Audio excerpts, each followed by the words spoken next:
మీరు ఇంజనీరింగ్ చేశారా? జాబ్స్ కోసం సెర్చ్ చేస్తున్నారా? 3600 మందికి పైగా స్టూడెంట్స్ కి జాబ్స్ వచ్చేలా చేసిన code Gyan 100 days software course లో జాయిన్ అవ్వండి. మీ కెరియర్ ని బిల్డ్ చేసుకోండి. నమస్కారం అలగరి రవీంద్రనాథ్ గారు. నమస్తే అండి సిరి గారు. సార్, రెంట్ ఇవ్వకుండా అలాగే ఇంటి నుంచి ఖాళీ చేయకుండా రివర్స్ లో ఓనర్స్ ని బెదిరించిన వాళ్ళు ఈ మధ్య కాలంలో ఎక్కువగా అయిపోయారని చెప్పొచ్చు.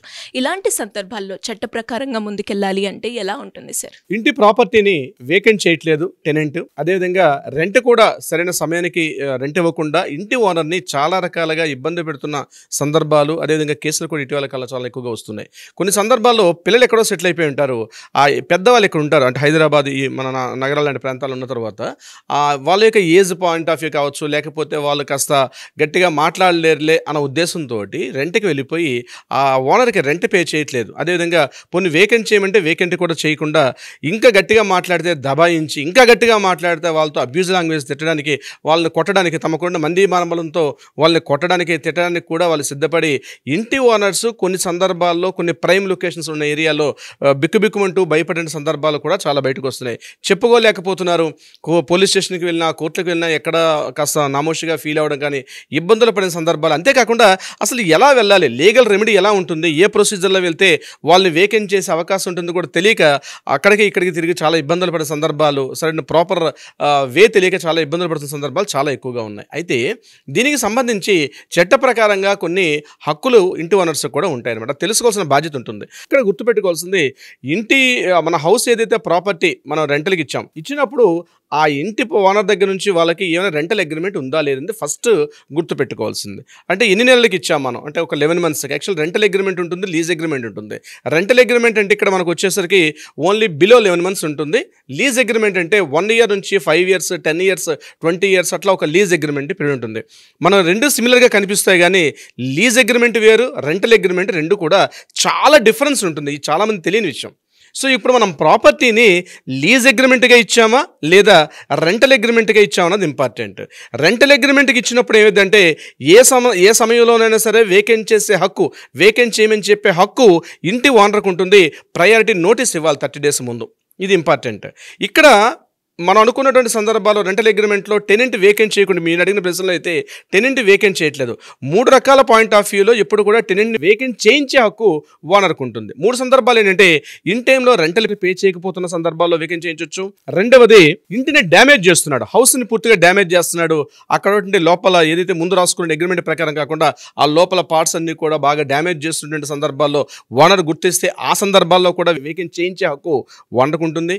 ఇది కాకుండా మూడవది, ఓనర్కి ఏదైనా తన పర్సనల్ నిమిత్తం, తన ఫ్యామిలీస్ మళ్ళీ బ్యాక్ అవుతున్నారో లేకపోతే రెనోవేషన్ వర్క్స్ చేస్తున్నారని చెప్పు, ఈ సందర్భాల్లో కూడా వేకెంట్ చేయించే హక్కు ఓనర్కు ఉంటుంది. 3 సందర్భాల్లో ఆ ప్రాపర్టీని వేకెంట్ చేయించే హక్కు ఉంటుంది. అయితే ఇక్కడ రెంటల్ ఇవ్వట్లేదు కానీ ప్రాపర్టీని వేకెంట్ చేయించమంటే వేకెంట్ కూడా చేయించాలి. ఇటువంటి సందర్భాల్లో ఏం చేయించాలి? ఫస్ట్ ముందుగా ఏం చేయాలంటే ఒక సివిల్ సూట్ వేసుకోవాలి. ఎవిక్షన్ సూట్ అంటారు దాన్ని. యాక్చువల్గా ఈ ఎవిక్షన్ సూట్ అనేది దగ్గరలో ఉన్నటువంటి సివిల్ కోర్టులో దీని మీద సంబంధించి వేకెంట్ చేయించమని చెప్పి వేసే రైట్ ఉంటుంది. ఇది కాకుండా ఒకవేళ ఆయన రెంట్ పే చేయకుండా కంటిన్యూగా ఒక 3 months 4 months ఉంటున్నాడు, అయినా రెంట్ మాత్రం ఇన్ టైంలో పే చేయట్లేనప్పుడు రికవరీ సూట్ అంటాం. అది కూడా కోర్టులో మనం రికవరీ సూట్ కూడా వేస్తాం. ఇది కూడా ఒక important point.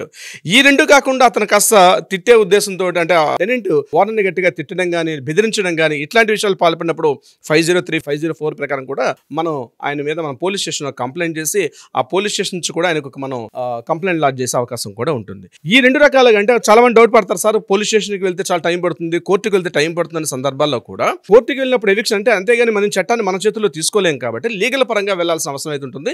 But before that ఏంటంటే ఎవిక్షన్ సూట్లో ఇచ్చేటప్పుడు ఆ రెంటల్ అగ్రిమెంట్ ఏదైతే ఉంటుందో ఆ రెంటల్ అగ్రిమెంట్ సబ్మిట్ చేయాలి. అదేవిధంగా ఆ ప్రాపర్టీ రికవరీ సూట్ అంటారు. రికవరీ సూట్ అంటే ఎన్ని నెలల పాటు ఆయన వేకెంట్ చేయకుండా ఉన్నాడో, ఆ రికవరీ మంత్ అంతా కూడా ఎన్ని నెలల పాటు బాకీ ఉన్నాడు, అదేవిధంగా పవర్ బిల్స్ నెలల నుంచి పేమెంట్ చేయకుండా ఉన్నాడు, అదేవిధంగా మెయింటెనెన్స్ అమౌంట్ పే చేయకుండా ఎన్ని రోజుల నుంచి ఉన్నాడు, ఈ ఇత్యాది డీటెయిల్స్ అన్ని కూడా అందులో మనం మెన్షన్ చేసుకుంటూ మనం రికవరీ సూట్ వేసుకోవడం వల్ల కూడా రిలీఫ్ వచ్చే అవకాశం కూడా ఉంటుంది. దీని అంతటికన్నా ముందు ఇంకోటి ఏంటంటే, ఎందుకంటే రెంట్ కంట్రోల్ బోర్డు అని ఒక బోర్డు ఉంటుంది, ప్రతి సిటీలో కూడా రెంట్ కంట్రోల్ బోర్డు ఉంటుంది. రెంట్ కంట్రోలర్ అని ఒక ఆయన ఉంటాడు. ఆయన నోటీసులు కూడా పంపించినప్పుడు వాళ్ళు కూడా లీగల్గా నోటీస్ పంపించే అవకాశం కూడా ఉంటుంది. వీటన్నిటికన్నా ముందు ఏంటంటే ఒక అడ్వకేట్ని మాత్రం కంపల్సరీ సంప్రదించాలి. ఎందుకంటే ఒక ప్రొసీజర్ ఎలా ఉంటుంది, ఏ ప్రొసీజర్ ప్రకారం వెళ్ళాలని చెప్పి ఒక అడ్వకేట్ని సంప్రదిస్తే కూడా అవకాశం ఉంటుంది. అయితే ఇక్కడ గుర్తుపెట్టుకోవాల్సింది లీజ్ అగ్రిమెంట్కి ఇస్తున్నావా రెంటల్ అగ్రిమెంట్కి ఇస్తున్నావా అనేది ఇంపార్టెంట్. రెంటల్ అగ్రిమెంట్లో ఉన్నప్పుడు ఈ సిస్టమ్స్ అన్నీ ఉంటాయి. ఇప్పుడు నేను చెప్పేది లీజ్ అగ్రిమెంట్ యొక్క సిస్టమ్స్ అన్ని వేరే విధంగా ఉంటాయి. అక్కడ కూడా ఉంటారు, టెనెంట్ ఉంటాడు, అక్కడ కూడా వేకెంట్ చేయించాలి, అక్కడ కూడా అమౌంట్ పే చేయనప్పుడు లీజ్ అగ్రిమెంట్లో వేకెంట్ చేసే సిస్టమ్స్ వేరు. రెంటల్లో ఉన్నటువంటి రెంటల్ అగ్రిమెంట్ అండర్లో ఆ ప్రాపర్టీని ఒక ఓనర్ రెంటల్లో ఉండేటప్పుడు వేకెంట్ చేయించే సిస్టమ్ అనేది వేరే ఉంటుంది. ఈ రెండు కూడా డిఫరెంట్ సిస్టమ్స్ ఉంటాయి. రెంటల్ అగ్రిమెంట్ అనేది ఇప్పుడు కూడా రైట్స్ ఉండవు, యాజమాన్యపు హక్కులు ఉంటాయి. అంటే ఆ రైట్ ప్రాపర్టీ ఆఫ్ రైట్స్ అనేవి ఇందులో ఉండవు. లీజ్ అగ్రిమెంట్లో మాత్రం కొంత టెంపరీగా వచ్చే అవకాశం కూడా ఉంటుంది, కానీ రెంటల్ అగ్రిమెంట్లో ఉండే అవకాశం కూడా లేదు. సో ఎప్పుడైనా ఒక టెనెంట్ అక్కడ వేకెంట్ చేయకుండా, టెనెంట్ రెంటల్ పే చేయకుండా ఉన్న సందర్భాల్లో మాత్రం తప్పనిసరిగా లీగల్ పరంగా 2 సూట్లు వేసుకోవచ్చు. ఎవిక్షన్ సూటు, రికవరీ సూట్ అని 2 సూట్లు వేసి దాన్ని కోర్టు ద్వారా సిటీ సివిల్ కోర్టు నుంచి కూడా మనం దాని హక్కును పొందే అవకాశం కూడా ఉంటుంది.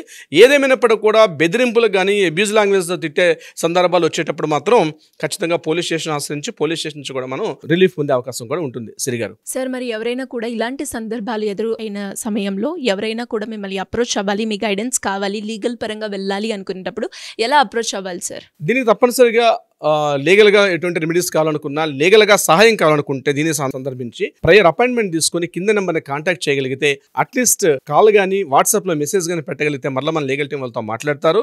దీనికి సంబంధించి న్యాయపరంగా ఎటువంటి సొల్యూషన్ కావాలంటే కూడా తక్షణం మన లీగల్ టీం రెడీ ఉంటుంది. సిరిగారు thank you sir, thank you so much. Thank you so much అండి. సుమన్ టీవీలో మీ పర్సనల్ అండ్ బిజినెస్ ప్రమోషన్స్ కోసం కింది నెంబర్కి కాంటాక్ట్ చేయండి.